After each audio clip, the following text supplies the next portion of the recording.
A'udzu billahi minasyaitonir rajim. Bismillahirrahmanirrahim. Assalamualaikum warahmatullahi wabarakatuh. Innal hamdalillah nahmaduhu wa nasta'inu wa nastaghfiruh wa na'udzu billahi min syururi anfusina wa min sayyiati a'malina.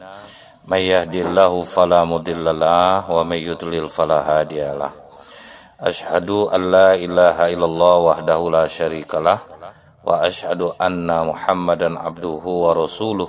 Allahumma shalli wa sallim wa barik ala hadzal nabiyil karim wa ala alihi wa sahbihi ajma'in.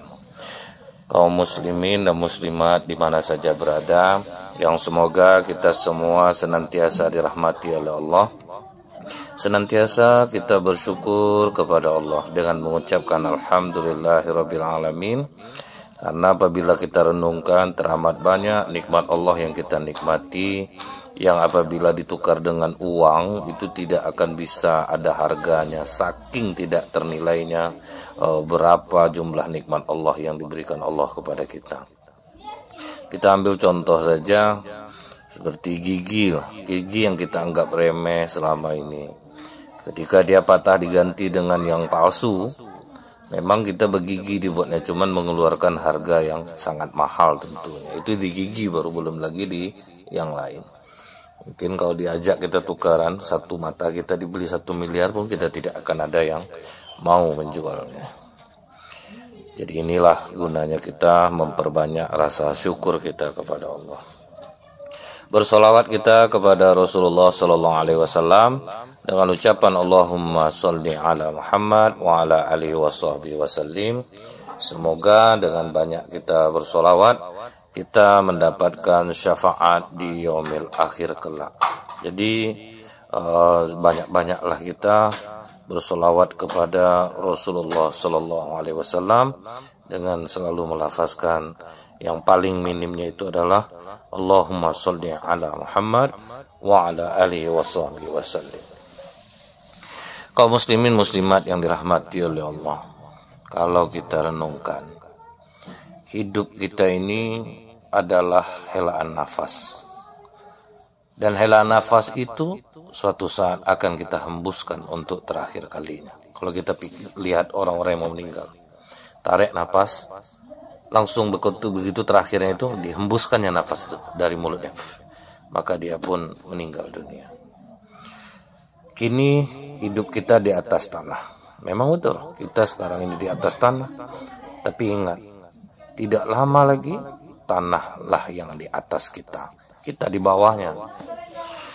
Dan kita coba kita renungkan, dunia ini memang bukan tempat tinggal. Sama sekali bukan tempat tinggal, tapi justru tempat kita meninggal. Nah, justru di dunia ini adalah tempat kita meninggal. Yang hidup yang sebenarnya itu nanti di akhirat, dan itu sangat panjang. Mengingat ini, kita berpikir apa yang pantas kita sombongkan, apa yang pantas kita banggakan. Raga kita ini sekarang bagus, nanti dikubur menjadi santapan hewan tanah. Tabungan yang kita kumpulkan jadi warisan yang diperebutkan. Nah, keluarga berebut, berantem, itu kan paling banyak kita mendengar itu. Warisan akhirnya diperebutkan. Rumah megah, kendaraan mewah, nggak ada satupun yang kita bawa. Oh, pakaian branded kita udah ganti dengan kain kafan, sama bahannya semuanya. Jabatan kita tertinggi, pensiun. Gelar kita tertinggi adalah almarhum. Jadi apa yang mau kita sombongkan? Apa yang mau kita banggakan? Ini yang harus menjadi renungan bagi kita. Kita ini sudah divonis mati oleh Allah. Kita ini sudah divonis mati. Tapi aneh itu mengapa kita mati-matian bekerja mengumpulkan harta yang belum tentu besok kita bisa nikmati. Untuk apa kita begitu sibuk kerja keras untuk dunia hingga kita lupa menyiapkan bekal menyambut datangnya sesuatu yang pasti, yaitu ajal. Jadi inilah segera kita untuk memperbaiki semua, sebab ajal itu tidak menunggu tobat kita. Ia datang secara tiba-tiba, nggak karena sakit, tabrakan. Kadang yang sakit tahunan nggak tinggal, Orang yang baru sakit malah kena jadinya. Kita selalu menganggap bahwa tiap tahun usia kita bertambah. Kemudian kita merayakannya, ada yang pesta di hotel, bermacam-macam lah cara merayakannya. Sorak-sorai, bahagia. Kita tuh nggak sadar. Sejatinya saat itu kita sedang merayakan umur kita yang berkurang. Jadi ini hati-hati nih, jangan dikira itu umur kita bertambah, jatah umur kita tuh sudah berkurang. Itu yang kita rayakan. Hidup kita ini ibarat berjalan menuju titik nol. Perjalanan hidup itu laksana kita jalan tiada henti mendekati kemana? Ke alam kubur. Itulah titik nol yang harus kita kejar sebenarnya. Makanya kita jadikanlah kematian itu sebagai penasehat. Ingat bahwa dunia ini sangat singkat.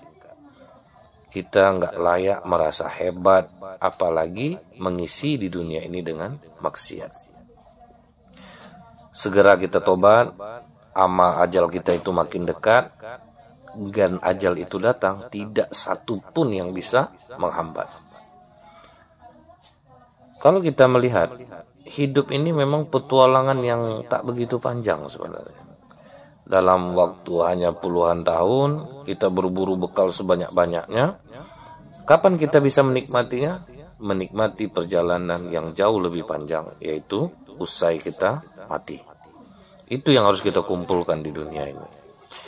Makanya sabar kita dalam taat.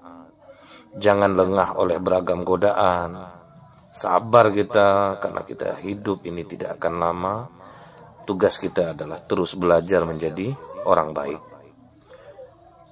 Usahakan saat kematian kita datang, kita justru bersyukur.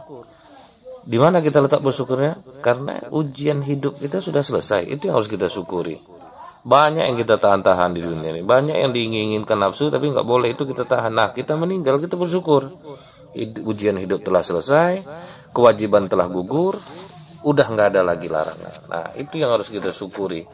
Cuman itu banyak-banyaklah bekal baik ketika kita hidup di dunia ini. Kematian itu bukanlah kengerian. Kenapa tidak dikatakan kematian itu bukanlah kengerian? Kematian itulah justru menjadi perayaan bagi orang yang berbuat baik dalam hidupnya. Nah, itu makanya orang yang mati yang seperti ini bersyukur dia. Dia tidak ngeri dalam menghadapi kematian. Banyak orang pernah terobsesi, kejar keinginan dunianya. Ditulis beragam mimpi-mimpi dia yang tinggi-tinggi ditulis. Dibayangkan betapa bahagianya jika semua mimpi itu tercapai. Kita kejar mimpi itu dengan kita kerja keras. Hidup terasa sibuk, pekerjaan gak ada habisnya.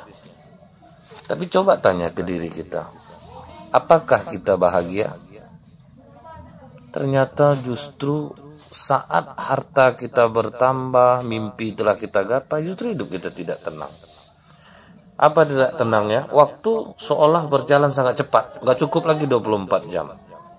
Kita tidak bisa menikmati hidup sama sekali. Mau liburan, waduh kerjaan numpuk. Mau ke sana, mau nemenin anak nggak bisa. Akhirnya orang disuruh karena kita sibuk. Keinginan-keinginan kita memang tercapai. Kita senang sejenak. Setelah kita senang sejenak itu muncul keinginan yang lebih besar, lebih dan lebih, nggak pernah ada habisnya. Sudah punya ini, ada lagi impian lain. Sudah punya ini, ada lagi impian lain. Kesenangan kita hanya sejenak. Setelah itu muncul keinginan lain. Cobalah kita merenung. Pasti ada yang salah dalam hidup kita ini. Jangan-jangan kita ini sudah terjebak kepada cinta dunia. Semua kebutuhan dan keinginan berhasil kita gapai, tapi kok kita nggak bahagia. Keinginan sudah ada dalam genggaman, tapi mengapa jiwa kita justru jauh dari ketenangan? Disinilah kita nanti akan sadar. Memang demikianlah sifat dunia ini. Seperti air laut. Makin kita minum, makin haus kita dibuatnya. Nggak akan pernah ada puas-puasnya. Coba kita ingat suatu nasihat. Jangan mengejar keinginan dunia. Sebaik-baik keinginan adalah mengejar apa yang Allah sukai. Nah, itulah keinginan yang paling baik. Kematian itu pintu yang sangat mengerikan bagi pribadi yang saat di dunia dia lengah. Dia habiskan dalam kesenangan, lupa pada tujuan penciptanya. Baru ngeri hidup ini, kematian itu bagi mereka. Kematian itu ruang yang sangat menakutkan bagi mereka yang memilih menikmati kehidupan dunia tanpa batas. Mesti dia harus langgar keinginan Tuhannya. Tetapi ingat, kematian bisa menjadi hadiah terindah bagi mereka yang selama hidupnya tak lelah mengabdi dalam kebaikan.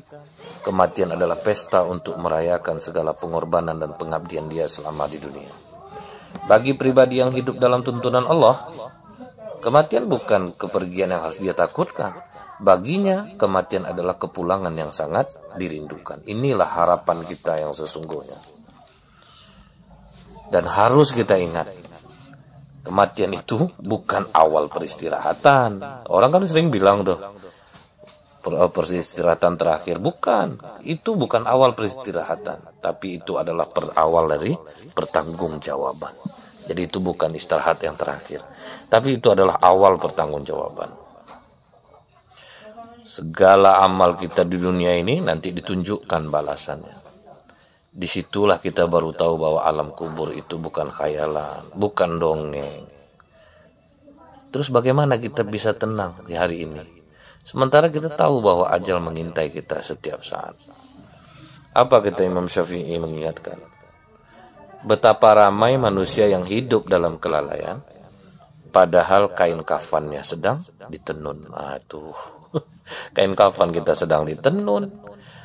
Jadi kita jangan sampai lalai dari mengingat Allah. Dia tandanya gini nih. Ini tandanya ya, tanda hidup kita tuh nggak berkah itu. Bisnis kita makin besar, penghasilan kita makin besar, hidup kita makin mudah, tapi ibadah kita menurun. Nah, itu tandanya tuh. Maksiat kita makin sering, amalan sunnah makin mudah kita tinggalkan, kita mesti curiga. Jangan-jangan mudahnya hidup kita itu adalah cara Allah mengazab kita. Karena siksa yang paling mengerikan bagi seorang hamba bukanlah kehilangan harta, tapi hilangnya kenikmatan dia beribadah. Itu yang harus kita selidiki nih sekarang. Bagi kita yang mendengar, coba ingat itu. Apakah ibadah kita makin nambah sekarang dengan berhasilnya hidup kita? Kemudian apakah sholat sunnah sudah mulai mudah kita tinggalkan? Dan mulai sering bermaksiat? Banyak kita di HP. Jadi ini cara ngeceknya. Itu cara Allah ngazab kita, dengan cara memudahkan hidup kita. Jadi yang harus kita tahu lagi bahwa kematian itu sejatinya tidak membuat kita punah. Kematian tidak membuat kita punah. Karena masih ada kesempatan bagi kita untuk memperpanjang usia. Nah, cara memperpanjang usia itu gimana? Pertama, dengan banyak meninggalkan sedekah jariah. Kita tinggalkan warisan-warisan kebaikan. Kita tetap memberi manfaat bagi orang yang kita tinggalkan. Saat itulah kematian tak menghentikan kemanfaatan diri kita. Kita mati, tapi sejatinya masih hidup. Kita di alam barzah, tetapi aliran pahala terus datang dengan derasnya. Diajak nyumbang masjid ikut, diajak nyumbang pesantren ikut, diajak untuk membantu kaum miskin duafa kita ikut. Itulah warisan kita, kebaikan kita, dan kita tetap hidup nanti di alam barzah. Hidupnya maksudnya bagaimana? Kita dapat transferan pahala terus dari dunia ini, insya Allah. Itu cara memperpanjang usia kita. Yang kedua, ilmu yang bermanfaat. Perlu kita tahu, ilmu itu adalah cahaya yang menjadi sinar benderang bagi siapapun yang mencari, siapapun yang mengamalkan, siapapun yang mengajarkannya. Ilmu yang bermanfaat itu ilmu yang memberi kontribusi bagi sesama. Ia tidak hanya ditimba dan ditimbun, tapi dialirkan sehingga menyuburkan. Ia tak hanya menjadi berhala yang dibanggakan, tapi untuk diamalkan dalam kehidupan. Jadi nggak untuk berbangga-bangga kita berilmu, tapi alirkan ilmu itu. Itu untuk cara memperpanjang usia. Yang ketiga, anak yang soleh yang mendoakan. Kita harus sadar bahwa anak yang sukses bukanlah yang berhasil kita sekolahkan setinggi mungkin dan meraih gelar berderet di samping namanya. Anak yang sukses itu bukan pula anak yang kita besarkan lantas meraih karir mapan dengan penghasilan besar dari pekerjaannya. Tapi anak yang sukses adalah anak yang kita didik sepenuh hati sehingga ia tumbuh menjadi pribadi mulia yang bertakwa kepada Allah. Ia muliakan kita sebagai orang tuanya bukan dengan harta yang berlimpah, tapi dengan kesolehan dan doa-doanya. Doa itulah yang kelak akan kita nikmati sebagai hadiah terindah saat kita di alam barzah. Kadang sedihnya kita, nama anaknya dengan titel yang berderet, tetapi dia tidak tahu agama, tidak mendoakan orang tuanya. Itu adalah anak yang tidak bisa memberikan bantuan untuk orang tuanya di alam barzah. Kita sering sibuk mempercantik rupa, kita beli krim, berbagai macam perawatan kita ikut, terutama bagi ibu-ibu nih dan para akhwat nih. Wah, betul-betul kecantikan diperhatikan betul. Yang laki-laki fitness, jaga kesehatan, lari, jogging kemana-mana. Tapi kita lupa untuk mempercantik jiwa kita. Jiwa kita justru kita kosongkan. Kita tidak rawat dia sebagaimana kita merawat fisik kita ini. Kita selalu ingat ngisi perut. Wah, kalau makan nggak boleh telat. Tapi kita mudah lalai mengisi kepala kita dengan ilmu agama. Mendengarkan kajian-kajian agama, kita lupa ngisinya. Padahal itu makanan kepala kita seharusnya. Tapi kalau perut kita isi nggak boleh telat sampai berkali-kali. Terus dijadikan alasan, oh badak saya tidak sarapan, saya tidak makan. Itu nggak pernah lalai. Tapi kita yang lalai mengisi kepala kita dengan ilmu-ilmu yang bermanfaat dan ilmu-ilmu agama. Tiap hari ngitung harta. Wah, harta detail tuh dihitung. Wah, kali-kalinya dapat semuanya. Pernah nggak kita ngitung dosa kita? Kita lupa ngitung dosa kita. Kita cermatnya mempersiapkan hari tua. Wah, nanti tabungan mesti segini, hari tua kita tuh seperti ini. Padahal belum tentu kita tua, kita sudah dikubur. Belum kita tua, kita sudah dikubur. Itu yang harus kita ingat. Kita persiapkan hari tua, belum tua mati. Betapa khawatirnya kita tentang masa depan. Wah, kita khawatir banget dengan masa depan. Namun betapa mudah kita lupa mempersiapkan kematian. Kalau masa depan itu betul-betul khawatir betul kita pernah nggak khawatir mempersiapkan kematian kita? Kita terlalu dalam mencintai dunia hingga kita lupa bahwa semua ini hanya sementara. Jadi kita introspeksi diri lah. Hari ini sebelum kita beranjak tidur, coba kita tanyakan pada diri kita sendiri. Andaikan ini tidur terakhirku, sudah siapkah aku menghadap Allah dengan diri yang saat ini? Nah, itu yang harus kita tanyakan ke diri kita. Andaikan ini hari terakhirku, dosa apa yang sangat ingin aku minta ampunkan kepada Allah? Andaikan ini hari terakhirku, amalan apa yang aku yakin sanggup menyelamatkanku di alam barzah? Andaikan ini hari terakhirku, sifat apa dalam diriku yang mampu membuat Allah mencurahkan rahmatnya kepadaku? Andaikan ini hari terakhirku, perbuatan apa yang bisa aku banggakan kepada Allah? Andaikan ini hari terakhirku, amalan apa yang pantas untuk ditukar dengan kasih sayang Allah? Andaikan ini hari terakhirku, apakah ada kebaikan yang membuatku layak jadi penghuni surga? Coba itu kita renungkan. Karena banyak dari kita ini yang sangat menjaga citra, image di hadapan sesama. Tetapi dalam sunyi, tanpa rasa malu kita bermaksiat kepada Allah. Sering kita menjadi manusia yang menampilkan diri sebagai pribadi yang sangat sempurna, sangat baik, berwibawa. Namun ketika kita sendiri baru terbongkar siapa kita yang sebenarnya. Kita tuh merasa aman. Kita merasa tidak ada satupun orang yang tahu bahwa kita tercela. Padahal kita tahu bahwa Allah Maha melihat. Padahal kita tahu Allah Maha melihat. Kelak pasti datang suatu masa di mana seluruh makhluk Allah akan menyaksikan siapa diri kita sebenarnya.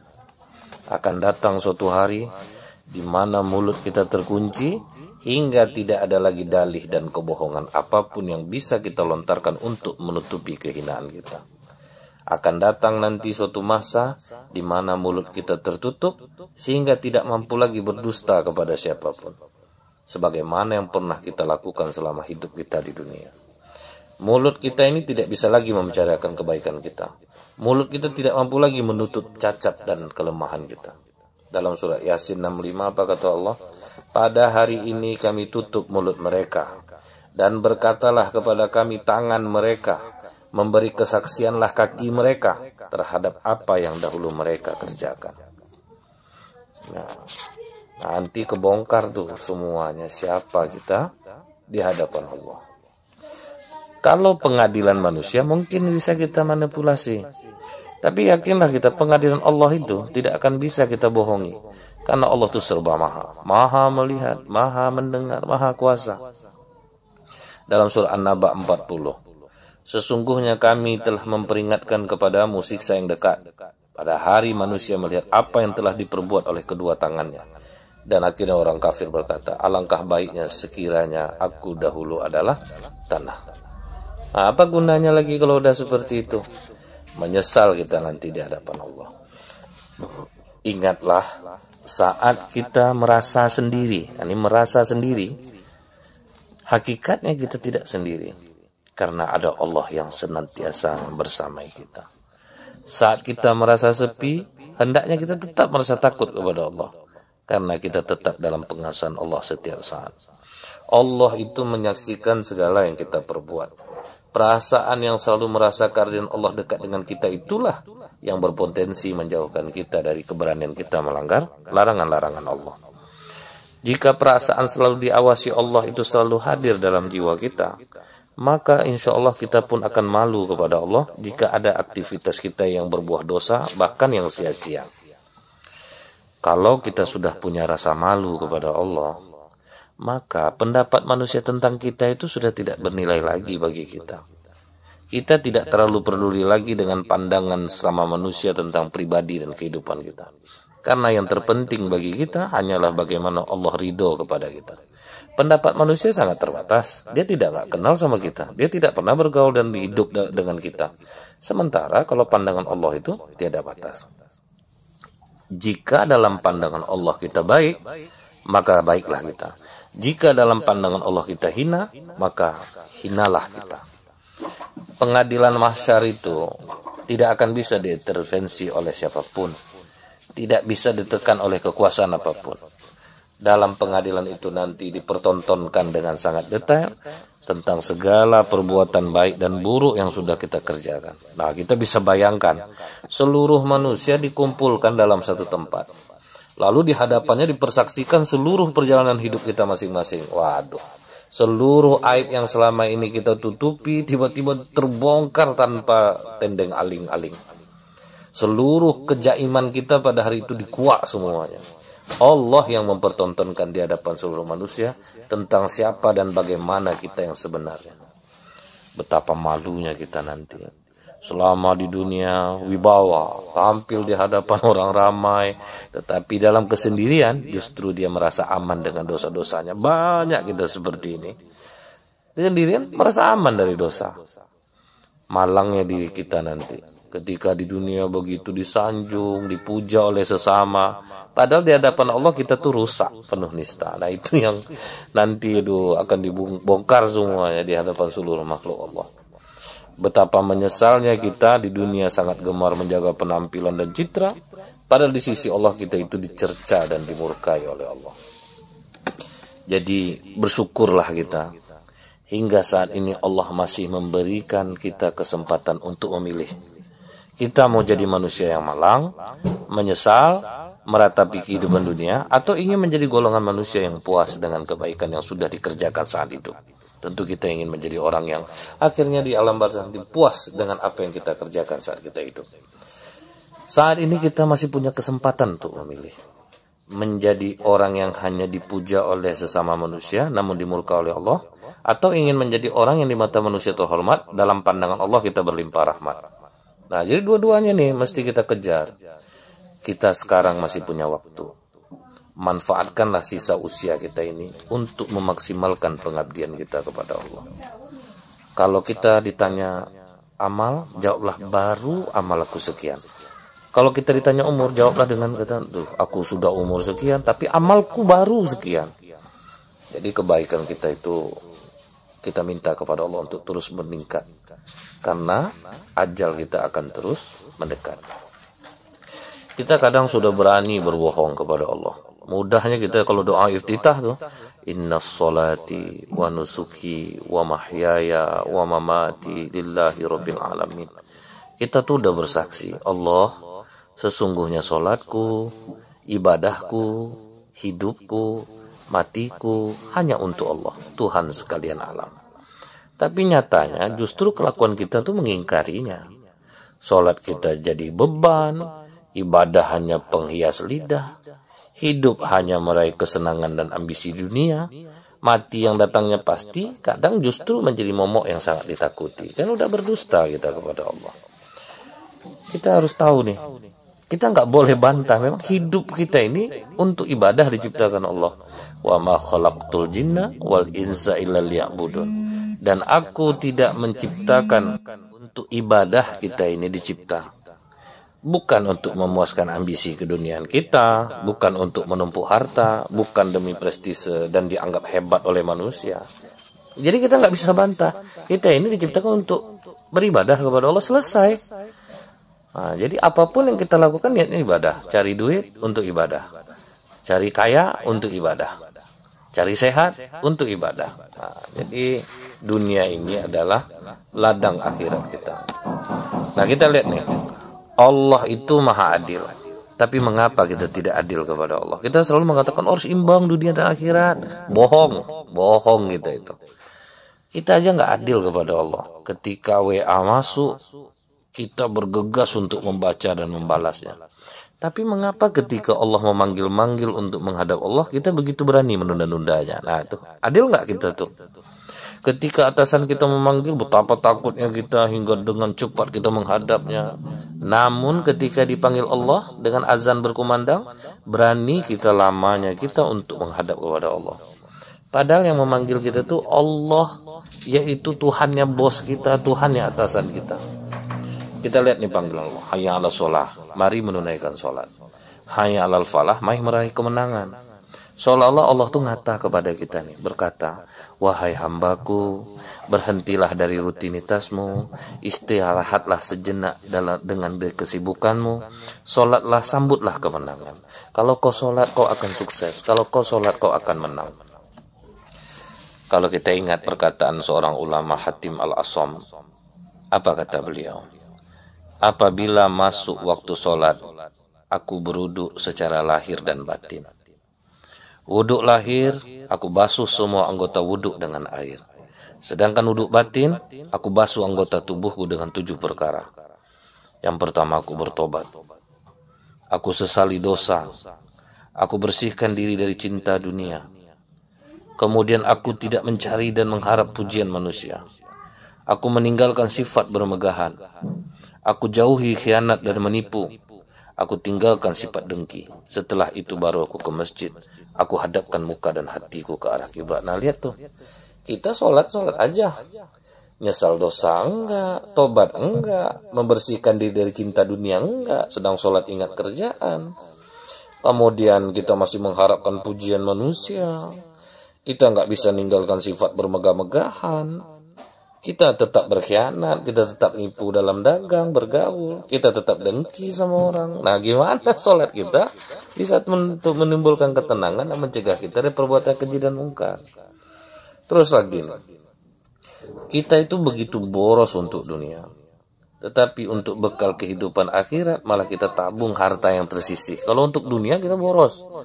Sedekah kita itu tidak lebih dari harta yang tidak begitu kita cintai. 1.000, 2.000. Sedekah kita hanya sisa dari harta yang kita timbun. Yang kita timbun banyak untuk membelikan kesenangan dunia, tapi kalau untuk akhirat kita pelit. Ini coba, kalau ada seorang menawarkan ke kita, Mas, di perusahaan lama Mas digaji berapa? Silakan aja pindah ke perusahaan kami bayar 2 kali lipat. Wah, orang langsung resign tuh, pindah ke tempat baru. Allah menawarkan kepada kita, hambaku, sholatlah kalian berjamaah, aku gaji kalian 27 kali lipat. Hambaku, sedekahlah hartamu, akan kuganti minimal tuh 10 kali lipat. Hambaku, duhalah engkau, sholat duha engkau, akan kuberi kau hadiah istana megah di surga. Kita akan menjawab, maaf Allah, kami sibuk. Betul nggak? Sebesar itu Allah mau ngasih kita nggak mau melakukannya. Jadi kita harus tahu kaum muslimin muslimat, Betapa kecilnya harga uang ketika kita sedang berhadapan di mall dengan pedagang baju.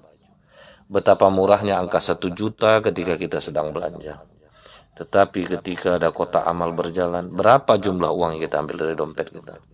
1.000, 5.000 paling tinggi, 10.000. Betapa besar nilainya uang 100.000 dibawa ke masjid untuk disumbangkan. Tetapi betapa kecilnya kalau dia dibawa ke mall untuk dibelanjakan. Makan kita aja kadang di mall tak berapa kena. Beratus ribu, jutaan nggak ada kita hitung-hitungan. Maka kita tuh harusnya pelitlah untuk dunia, boroskan harta untuk akhirat. Itu yang harus kita lakukan. Ingatlah ketika kita sholat, seolah kita tidak betah komunikasi dengan Allah. Jangankan untuk khusyuk, menyadari apa yang kita baca aja kita nggak sempat. Betapa lamanya 15 menit jika kita gunakan menyembah Allah. Tetapi betapa singkatnya jika digunakan untuk nonton film. Betapa nyamannya apabila pertandingan bola ada perpanjangan waktu. Namun ketika mendengar khotbah di masjid, ceramah lebih lama aja sedikit dari biasanya, kita mudah mengeluh. Aneh nggak kita itu? Itu pula kita dibilang adil. Kita harus imbang dunia dan akhirat. Bohong. Kita pernah nggak gelisah ketika Al-Quran tinggal di rumah? Kalau ponsel yang tinggal, HP tinggal gelisah minta ampun. Tapi Al-Quran ada nggak kita merasa resah? Jadi kaum muslimin muslimat, pagi kadang udah kita habiskan untuk HP. Sementara Al-Quran nggak pernah kita baca. Sulit betul untuk membaca satu halaman Al-Quran. Sulit mempelajari arti yang tergandung dalam Al-Quran. Sulit kita mengimani, mempercayai apa yang dikatakan Allah dan Rasulnya. Tetapi mudah kita mempercayai berita hoak, kata manusia, mudah kita mempercayai. Tapi kata Allah dan Rasulullah, kita nggak mau percaya. Tiap pagi HP jadi sarapan wajib. Tiap hari seolah tidak ada jeda untuk mengisi waktu dengan tilawah Quran. Saat kita kuat membaca ribuan status di FB, di WA, tapi kita mudah sekali mengeluh. Kalau baca beberapa ayat aja tuh udah ngeluh kita. Tapi kalau lihat status orang ratusan, TikTok ganti-gantian kita lihat, IG aktif, minta ampunlah kita kepada Allah. Sulitnya kita merangkai kata demi berdoa kepada Allah. Namun mudah kita menyusun kalimat panjang ketika kita menggunjing tetangga, kita menggosip teman, mengobrol tanpa makna, itu bisa panjang. Tapi kalau merangkai doa untuk Allah, kepada Allah, sulit kita. Pengen cepat-cepat selesai. Gitu. Semangat kita duduk di barisan paling depan. Kalau kita nonton pertandingan, konser musik. Tapi kalau berjemaah, kita lebih memilih saf yang di belakang. Itu hampir di seluruh masjid saya lihat tuh. Apa kata Ibnu Athaillah? Menunda beramal soleh guna menantikan kesempatan yang lebih luang, itu termasuk tanda kebodohan diri. Nah itulah orang yang bodoh. Udah ada amal di depan mata malah ditunda gitu. Masuk masjid bukannya ke depan, ngisinya belakang. Nah, selama ini yang membuat hidup kita tidak tenang, sibuk tiada habisnya, bingung tiada ujungnya, kebutuhan tiada cukup-cukupnya, dan ambisi yang tidak selesai-selesainya. Lihat nih hadis Rasulullah SAW, dengar. Barang siapa bangun di pagi hari dan hanya dunia yang dipikirkannya, sehingga seolah-olah ia tidak melihat Allah dalam dirinya, hak Allah dalam dirinya, maka Allah akan menanamkan 4 penyakit kepadanya. Nah ini mungkin nih kena penyakit kita nih. Kalau kita pagi bangun, udah dunia yang kita pikirin, kita akan menderita kebingungan yang tiada putus-putusnya, kesibukan yang tiada ujung-ujungnya, kebutuhan yang tidak pernah terpenuhi, khayalan yang tidak berujung.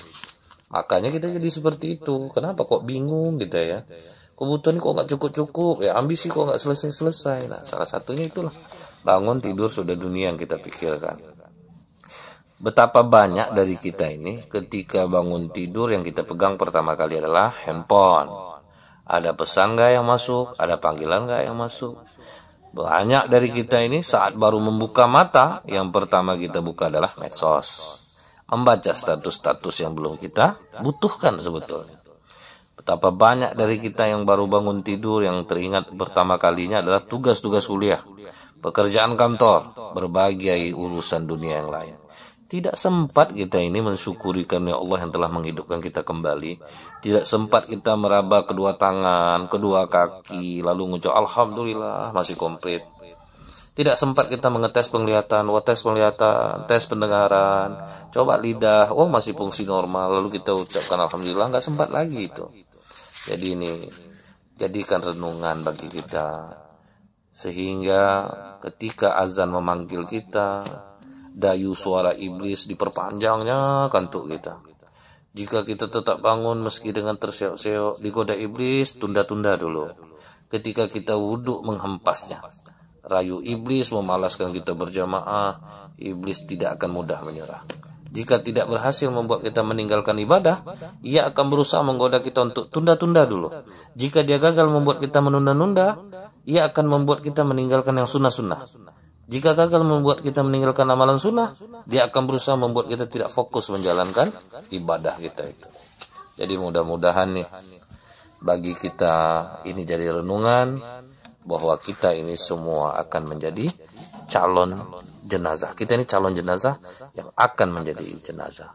Mudah-mudahan ini bermanfaat. Lebih kurang saya mohon maaf. Subhanakallahumma bihamdika asyhadu alla ilaha illa anta astaghfiruka wa atubu ilaik. Assalamualaikum warahmatullahi wabarakatuh.